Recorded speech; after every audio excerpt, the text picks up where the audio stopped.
Le quartier de Moreno a sa mosquée. Elle a été inaugurée ce week-end. Elle accueillera jusqu'à 600 fidèles pour le prêche du vendredi. Visite dans quelques instants.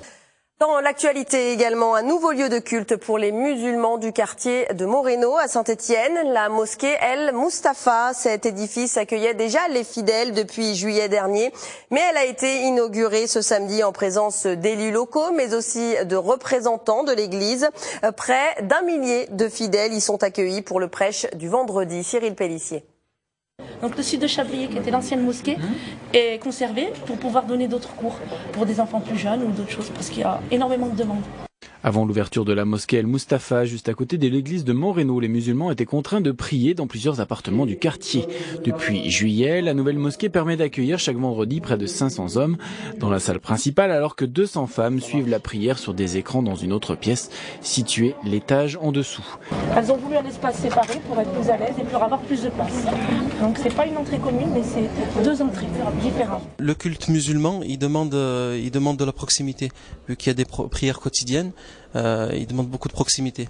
Après, on a une grande mosquée au soleil, et ensuite, ce qui serait bien, l'idéal d'avoir des mosquées dans tous les quartiers, et sortir définitivement cet islam des caves, pour permettre aux fidèles musulmans de pouvoir pratiquer leur culte de façon digne.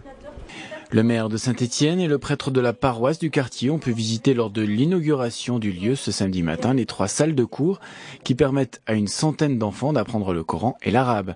Je suis, vous le savez, favorable au principe évidemment de laïcité, avec une définition très claire, c'est de permettre à chacun de pouvoir pratiquer sa foi en liberté, dans le respect des lois de la République.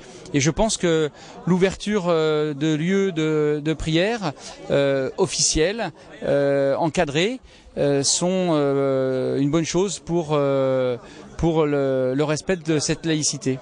Oui, d'abord c'était nécessaire. Ici, il y a 80% de personnes qui sont de religion musulmane. C'est une ouverture qui n'est pas du tout de circonstance. Donc ce sont des gens d'ici qui ont d'une certaine façon la même culture que les Stéphanois, mais avec leur foi musulmane. Mais je pense ce n'est pas du tout, encore une fois, une posture, c'est une profonde volonté de vivre leur foi dans le cadre français, puis sur le quartier de Moreno, et que tout se passe bien, le mieux possible. Le projet de cette mosquée était porté depuis plus de 10 ans par l'association cultuelle des musulmans de Moreno de Saint-Étienne. Cette association a autofinancé l'édifice à 100%, une réalisation qui aura coûté près de 1 300 000 €.